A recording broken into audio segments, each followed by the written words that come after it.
traditional and contemporary hot rods of the past and present, along with some of the finest classic cars you'll ever see, as we travel to the Upper Peninsula of Michigan today, here on the Superchargers.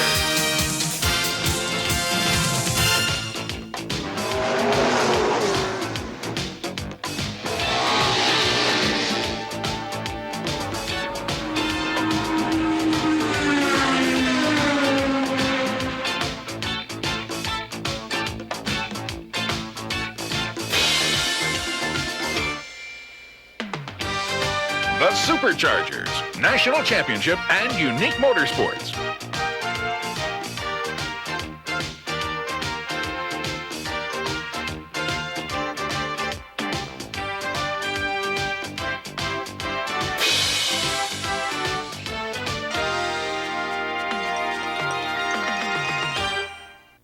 Good afternoon, everyone, and welcome to a very special edition of the Superchargers. Today, coming to you from St. Ignace, Michigan.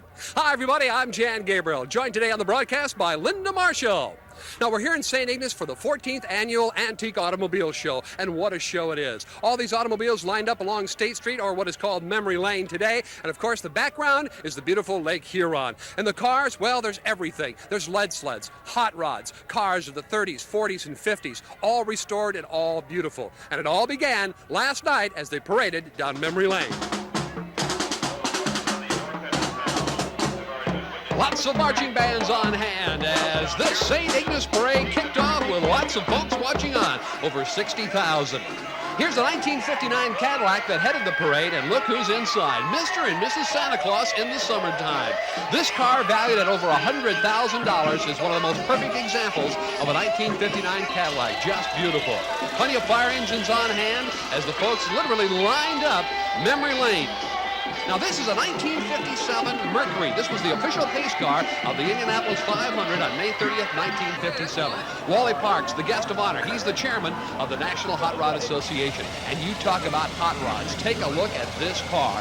This is a stretched limo, but it's also a pro stock drag racer, complete with supercharger and slicks. And boy, you talk about slick. This is one unique automobile. You'll see this a little bit later on in the program. What a parade. Lots of classic cars. Here was one of the really true show cars. This is the Tucker. Inside the car is Mary Lee Tucker. She was the daughter of Preston Tucker, who of course developed this car back in the late 40s. Here's one of the fire marshals from the Michigan area parading off his Model T, a classic Model T. Good looking car. Lots of fun was had by all.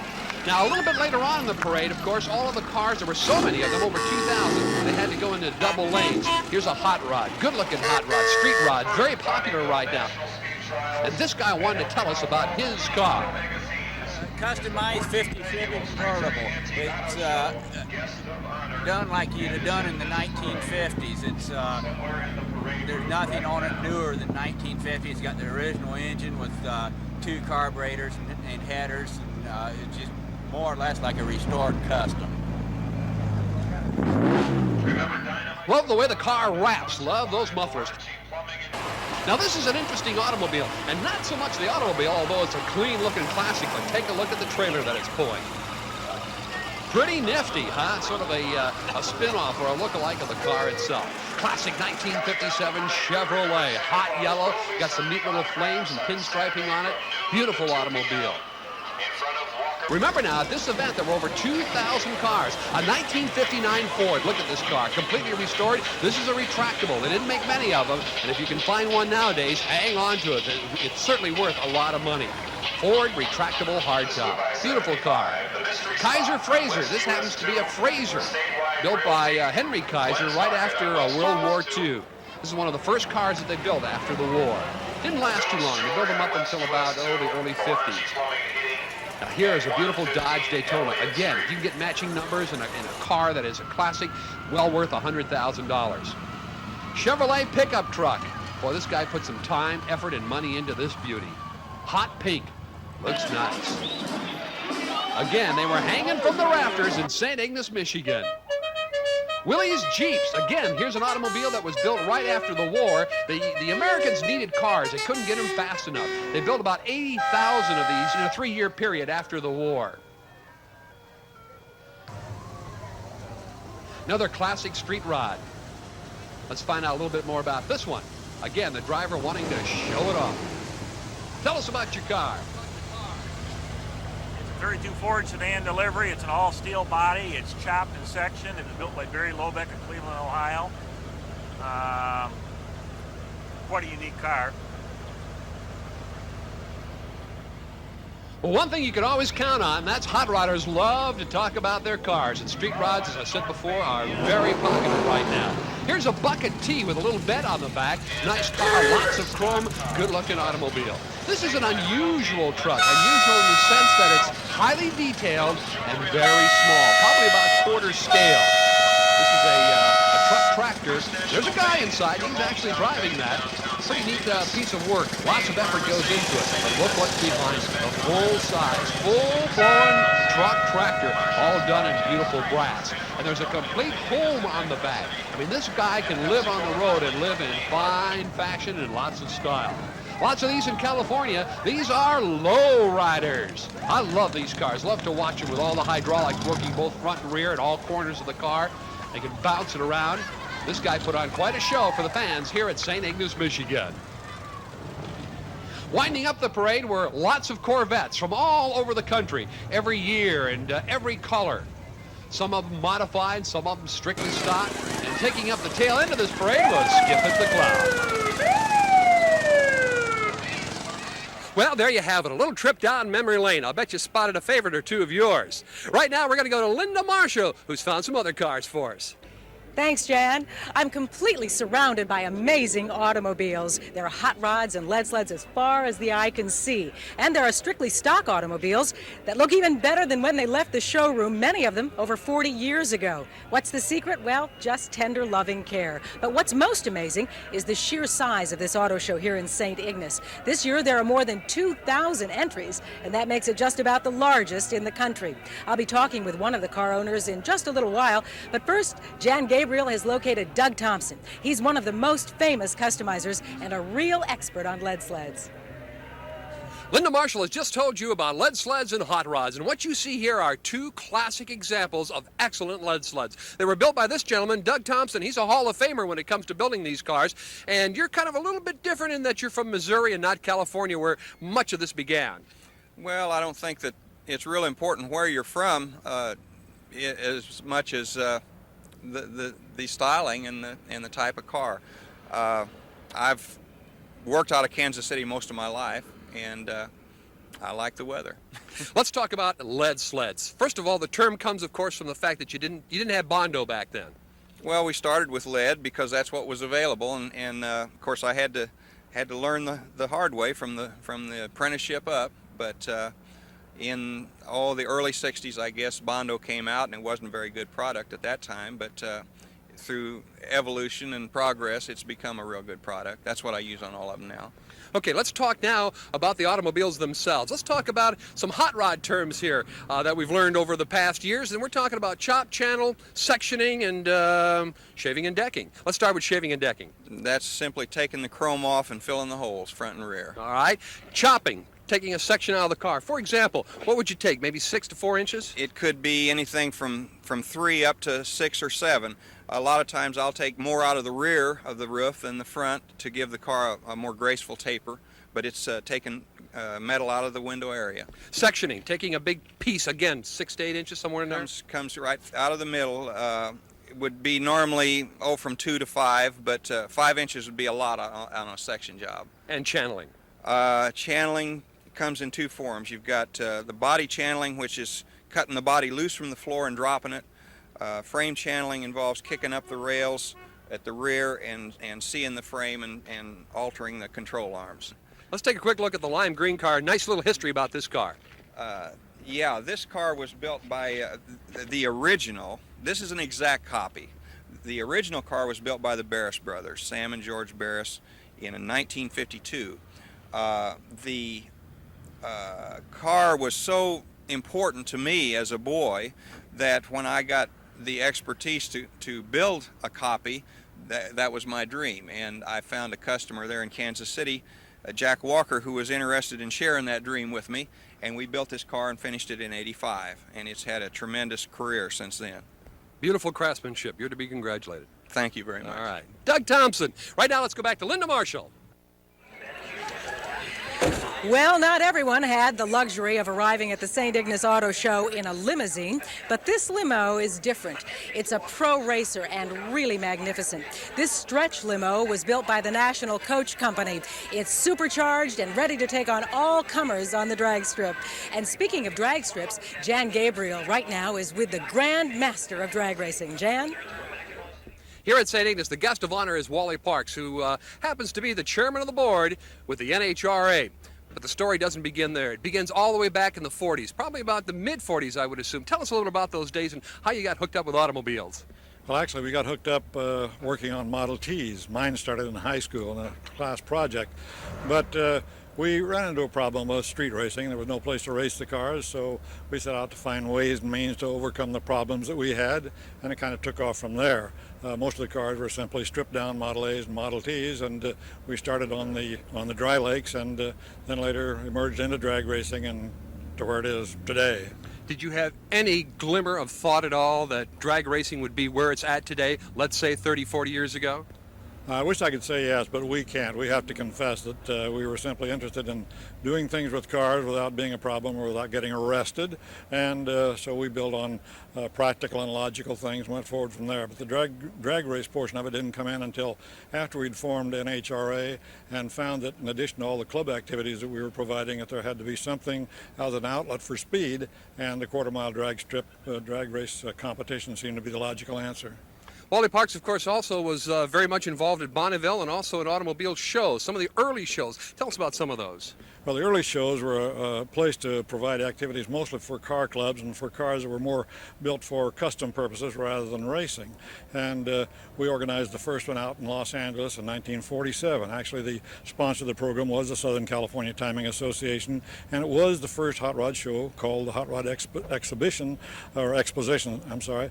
And that was a beginner. Then, of course, the Oakland Roadster Show was second, and then it took off and became a national activity and has just gone to tremendous heights today. Real quick question before we have to go here. I'd like to talk for a moment about Top Fuel and funny cars. They're going very fast now, up in the 280s, 290s. What's going to happen with that? Well, we're concerned about that, and we're concerned about it because we're going almost 300 miles an hour on tracks that were designed for about 150. And it's only because of the sophistication of engineering and science that the car builders put into the cars that we've been able to stop in the same distances now at more than twice the speeds that they used to run. We have made one step as a means of trying to discourage the press for higher top speeds, because in drag racing, elapsed time is what wins races. And so this year we have cut back our time traps at the end of the course so that instead of straddling the course, starting 32 feet ahead of the finish line and then ending 32 feet beyond it, we actually time the cars in the last 32 feet. And it hasn't made any difference. The cars are still going faster than they did before, but we've tried to detune it a little bit, yet the whole name of the game there is to find new ways to do better, and you can't put too many limitations on it. We know that in time we'll probably have to come up with some other means of restriction, but drag racing is an unlimited type of activity, and we don't like to halt progress if we can help it. Wally Parks, guest of honor here at St. Ignace. Thank you. Thank you. In 1955, we saw the beginning of a revolution in automobiles, both in design and engineering. There were wraparound windshields, two-tone and three-tone paint jobs. They were big cars with lots of chrome. And the foremost historian on Chevrolets of that period is Pat Chappell. Pat, welcome to the Superchargers. Thank you, Linda. It's nice to be here. Now, you've written the definitive book on Chevys of the 50s, and I see you brought a copy of it with you. I sure did. It's called The Hot One, and it deals with 3 years, 55 to 57. Pat, is it fair to say that 55, 56, and 57 were the first years of the factory performance cars? Certainly for Chevrolet division they were. It was the beginning of the first V8 small block for Chevy, which grew into many, many successful engines over the years. I've seen some 1957 fuel-injected Chevy convertibles going for about $30,000 today. What did they cost then? Well, they cost, I guess, about $3,500, but the prices range today depending upon what you get and who you buy it from. Is it easy to get factory parts for these cars?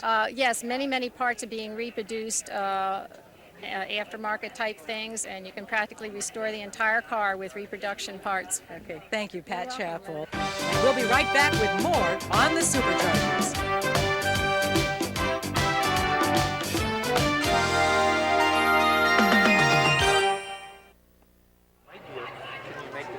Walking through the streets of St. Ignace here during the Antique Automobile Show, we ran across Dave Bell. Dave has done some work for us in the past. He is the foremost artist when it comes to doing automobiles, past and present. And he's brought a T-shirt with us. This is the official T-shirt of the show. And you've got everything on there from lead sleds to hot rods. Oh, I sure tried to capture the feeling of the event, Jan. This is a hot rod of the 80s, and it's still a little bit of the 50s touch with the old blowing Chrysler motor. And then we've got the Jack Walker Harada Mercury inspired by the Barris car from the 50s. So, along with the bridge and the rest of the gingerbread here, I think we've tried to capture what St. Ignace is all about. The whole montage of the weekend. Kenny, did you get a good shot of that? Looks beautiful. Well, thank you very much. Lots of nice color. Now, talking about color, you've got something interesting here. Now, as our audience takes a look at this, they're going to see lead sleds and hot rods and just a variety of vehicles here. This is all artwork that you've done. Yes, this is a collection of different vehicles I've drawn from the past to more of the present, the street machine, and as well as the rods and the customs. And I've tried to capture this, so it's a poster I've developed that people can color at their leisure and have a little fun with. It's something I've wanted to do for a long time, and here it is. I know you do a lot of cars, but do you have one favorite? Well, I have a 57 Chevy I've had for 20 years, and that'll always have a soft spot because that's the year I graduated from high school. A lot of them here at the show. There's a lot of Chevys. I think they grow in popularity more and more every year. All right. Dave Bell, thanks for being with us. Thank you, Jan. Right now, I'm with Ken Fenikel, owner of Posey's, builder of special interest vehicles, Hummelstown, Pennsylvania. Welcome to the Superchargers, Ken. And by the way, just what are special interest vehicles? Well, special interest vehicles are the vehicle that is of the interest to the person who's going to invest in it. It could be a new car, it could be a late model car, it could be a van. In our case, we do a lot of street rods or hot rods of the earlier years from pre-48 and down. And this is an example of your work. Tell us how it is different from other street rods. Well, this vehicle has a basic lower level, a 32 Ford, which is a 3-window coupe. And what we try to do is give it some shock treatment, referring to the graphics. And then the second shock treatment would be how we cut the upper half of the roof off. Chopped it and changed the door line and made it a 4-passenger and put a canvas roof on it. Channeled as well? No, that's all basic down there. That's basic street rod chassis. Is street rodding, hot rodding, as popular today as it was back in the 50s and 60s? I believe it's at its height. We have the largest membership in the associations. You have more vendors and manufacturers. You have more shops building. And in turn, you have more of the public that has gotten to the age where their mortgage payment's taken care of, and they have more money to set aside for something that they wanted when they were in high school. What do you think is the lure of the hot rod? Individualism, being able to express yourself or to show your personality in design, color, shape, something that you had control over completely. Thanks, Ken, and now back to you, Jan. Well, right now from St. Ignace, we want to wish all of you Mustang owners a happy birthday. The Mustang this year is 25 years old. Al Carup has just joined me right now, and he's a big Mustang fan, and he owns this 1965 Mustang. Was this the first year? Yeah, no, 64 and a half was April of 1964 they came out. What kind of car were they in 1964? New, classic, good responsive, very nice car. They came in both V8 and 6-cylinder? V8 and 6-cylinder, coupes and fastbacks were the first year, and then they came out with a convertible. Now, it was sort of a personal car rather than a family car, was it not? A little bit of both. You could use it for a family car, but if you wanted a sporty car, that was it. Now, how's the car changed over the last 25 years? It got bigger towards the late 60s, early 70s, then really downscaled, and now it's back up into a sporty car again. I think probably one of my favorites was the Mustang Fastback. What year did that come out? 64 and a half. That was a trick car. Oh, it was nice. Now, that was also used as the Carroll Shelby car, was it not? That's right. It was modified by Carroll Shelby as a drag car. Now, these cars were very good, as you say, in drag racing and on the SCCA circuit. What did Shelby do with these cars? Big motors? Big motors, Front end was completely gone over, roll bars. They made it very safe and very fast. Today, of course, the Mustang, now 25 years later, has really tricked itself to the point of where it's very high tech. Very much so. Tell us a little bit about the new Mustang versus the car from the 1964 era. Well, I can work on the 64 era and I can't work on the new ones. I mean, but they're a nice car today, very nice. Are there a lot of Mustang clubs around the country? Around the country, yes. There's 3 in Michigan, Grand Rapids, Battle Creek, and Livonia. Now, I'm assuming that they built a lot of Mustangs. That's why there's still a lot of them around. The first year, I think it was around 650,000. Very interesting. The Mustang automobile, 25 years old. Happy birthday, Mustang owners. Al, thank you very much. Thank you. We'll be back right after this message.